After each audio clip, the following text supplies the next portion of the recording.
welcome back to the ICA podcast. I'm Steve Prines, the course author and instructor for our home inspection training program. The questions continue to come in. We sure appreciate everybody's response to our podcasts. Today I'm going to take a question from Grant S. And Grant asks, for my own education and for some ideas to go on my brochure, what would you say are the top 10 most commonly overlooked or missed issues by home inspectors? Thanks for the help. Well, there's a couple of ways to approach this question, Grant. Absolutely, there are issues that are missed by home inspectors. Then we have issues that result in claims, where home inspectors pay out money or their errors and omissions insurance carriers pay out money. I don't know that there are any reliable sources that can list out one of the most commonly overlooked issues by home inspectors. I certainly have my own opinions on that, and I'll share that in a little bit. But to take the other side of that, talking about issues that result in claims that get filed with E&O insurance carriers, I decided to address that first, so I reached out to my friend Bob Pearson, and Bob is the executive director of the Allen Insurance Group. Bob has been involved with home inspectors, E&O insurance for at least 30 years. He might be the country's leading expert in home inspection E&O insurance. So I reached out to him. And by the way, I don't typically endorse people or products in these podcasts, but Bob is an excellent individual, does a great job with E&O insurance. So I am sort of endorsing him here, especially since he was kind enough to take some time, look at his claims, and tell me where the majority of the claims were and what kinds of claims really never did come in. So I'll share that information with you in just a second. But if you would like to call Bob and get a quote for E&O insurance, he is available at 1-800-474-4472, extension 201. So here's what Bob told me. I simply forwarded Grant's question on to Bob, and I said, hey, one of our students has this question, and as far as you're concerned, sitting at your claims desk, so to speak, what kind of claims do you see coming in? Well, here's what Bob said. The main items are leaking roofs and wet basements. Bob also said that, at least in his opinion, for what he sees, rarely are items missed. So in other words, what Bob is saying is, he doesn't see a lot of claims coming in because inspectors said nothing about a bad issue. In fact, he says that it's fairly common that a roof will start to leak a year after the inspection, and the inspector told them in the report that there were issues with the roof, and yet people sue anyway. That's a fairly common issue. So again, this wasn't something that was missed, but is a claim that was made nevertheless. Bob tells me that by far, roofs are the major claim item. Very high frequency and usually higher claim amounts. And that would make sense because replacing a roof or even repairing a roof can be very expensive, and certainly roof leaks can result in water damage that can cost hundreds, if not thousands of dollars to correct. Even a minor roof leak, if it goes undetected for a while, it'll get into the attic, it'll cause rotted wood, it'll cause mildewed and ruined insulation, and oftentimes by the time the homeowner notices it, it's because there's already a stain on the drywall ceiling, which means there's a good chance that some of the drywall has to be replaced. There could be mold issues. So I can see why roofs are very expensive as far as from what Bob sees with claims coming in.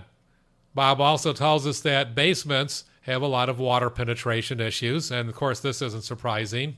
A lot of times these are concealed, especially in finished basements.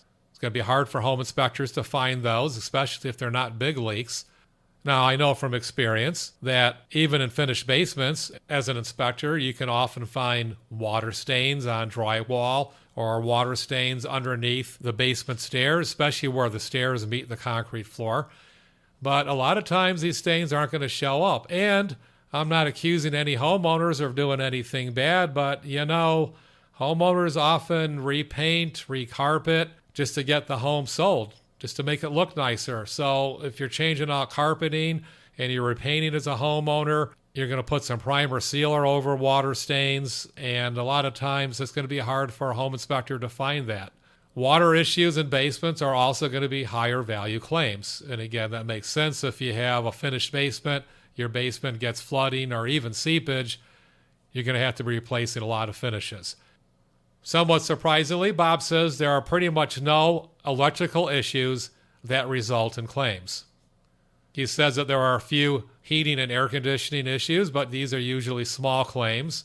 Now, when we talk about claims that Bob's going to see, remember, if you have an errors and omissions policy, and I did talk about E&O policies a few podcasts ago, but if you haven't listened to that podcast or you can't remember what we talked about, I do want to point out that E&O insurance policies are not typically mandatory to be carried by most home inspectors.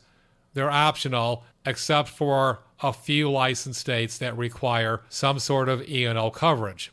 Some states require general liability coverage and not E&O coverage. So home inspection claims, in other words, claims against you for something that you allegedly missed on a home inspection, that gets covered by E&O insurance and not general liability. E&O policies do carry different deductibles, and I'm sure you're aware that a deductible is the amount that you have to pay out of pocket, and then your insurance carrier pays the rest. Most home inspection policies have deductibles up in the thousands of dollars. It could be a $1,000 deductible. It could be a $5,000 deductible.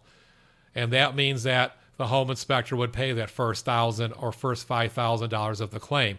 And of course, the higher the deductible that the home inspector is willing to carry, the cheaper the policy is on an annual basis. So it's always a balance between risk and reward.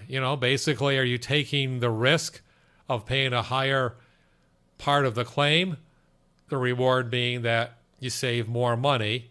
If you don't have any claims, you save more money on your E&O insurance premium.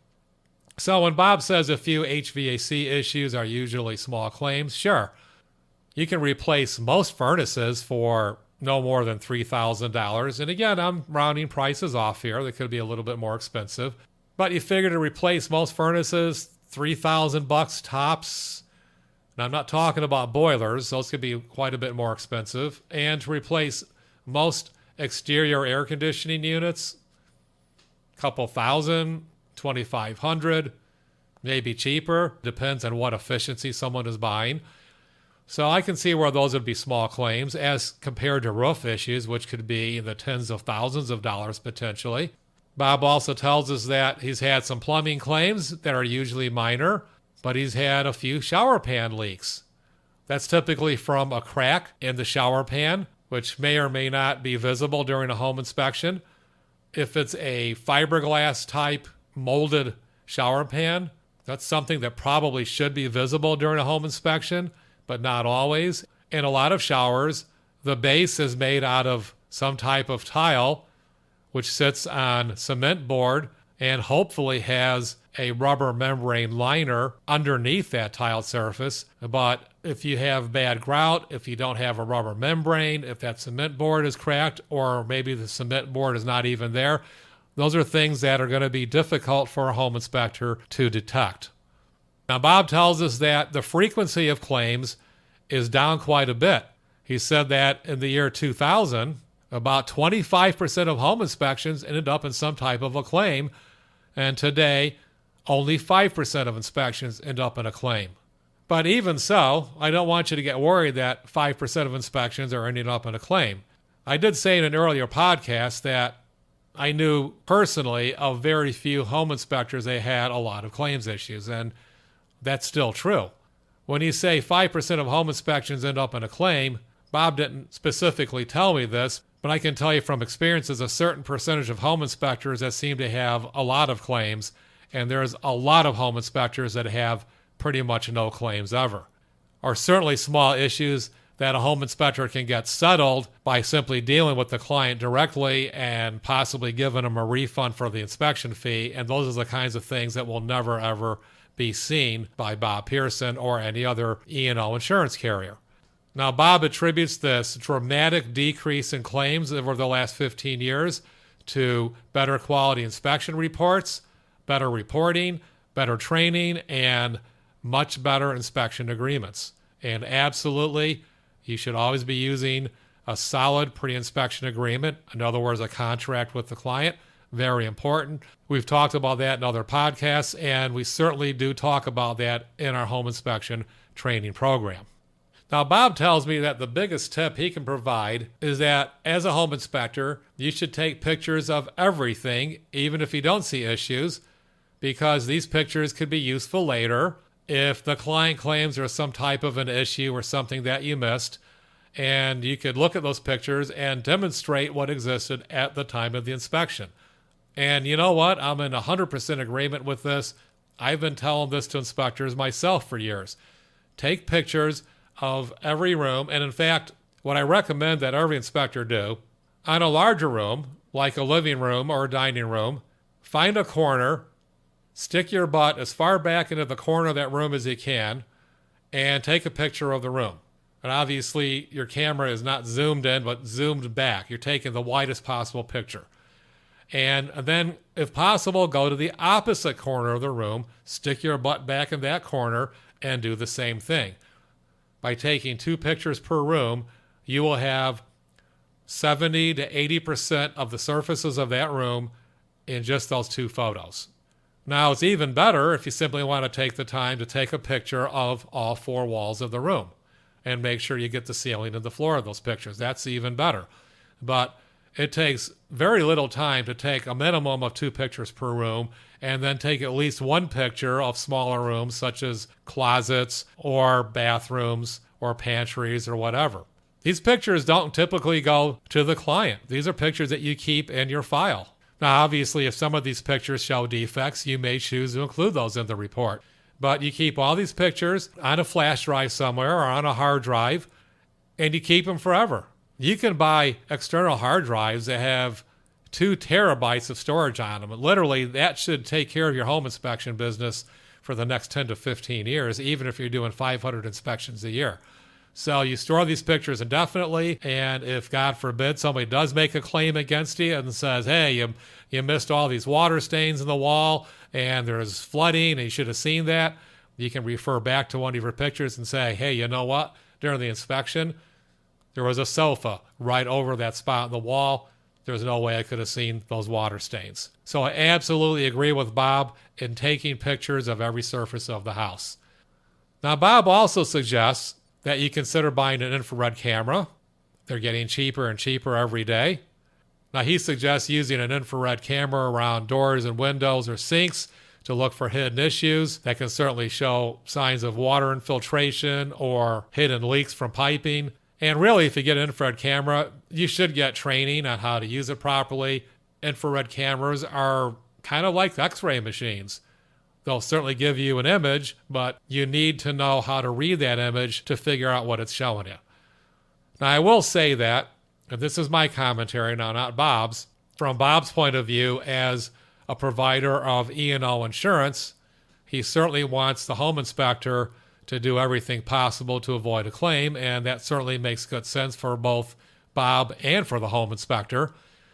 But I do want to point out that the use of an infrared camera, it is above and beyond any of the 3 national associations' standard of practice, and it's going to be above and beyond a lot of the state association standards of practice as well. So whether or not you should use an infrared camera probably is a good idea. I just want you to be aware you are exceeding the standards whenever you use equipment like that, and there could be other liability issues when you use an infrared camera. But that's a topic for a different podcast. Now, as we started this podcast, I mentioned that there's going to be a lot of issues that perhaps home inspectors had that would never be seen by an E&O carrier or an E&O provider such as Bob.